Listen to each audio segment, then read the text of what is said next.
आज आपके लिए लेके आई हूँ नई क्लास, और मैं आपको पहले ही बता देती हूँ क्योंकि उसका पार्ट फर्स्ट और पार्ट सेकंड में करवा चुकी, तो आप वहाँ देख लेना। यहाँ सिर्फ और सिर्फ मैं मुख्य पात्र करवा रही हूँ जो इस प्रकार हैं। तो चलिएगा, बिना टाइम वेस्ट किए हुए स्टार्ट करती हूँ।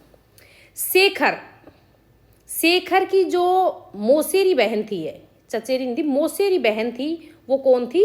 शशि। शारदा थी, वो शेखर की प्रेमिका थी। शारदा क्या थी? शेखर की प्रेमिका।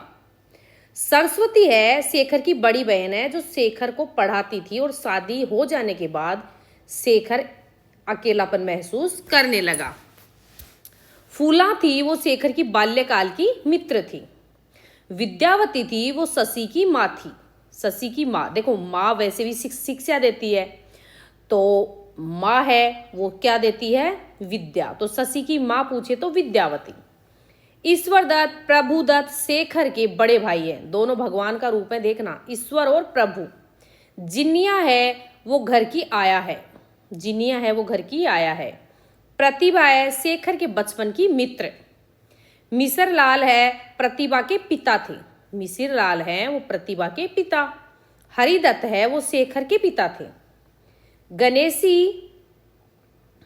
गणेशी हैं हरिदत्त जी के कार्यालय के का कुली है। रविदत्त, चंदू, कमला ये शेखर के छोटे भाई बहन हैं। अत्री है वो शेखर के घर की नौकरानी है, ध्यान दीजिएगा, अत्री है वो शेखर के घर की नौकरानी है। देवनाथ है वो शशि के पिता थे, जो देवनाथ थे वो शशि के पिता थे। कुमार है वो ब्राह्मण हॉस्टल का स्वार्थी मित्र था।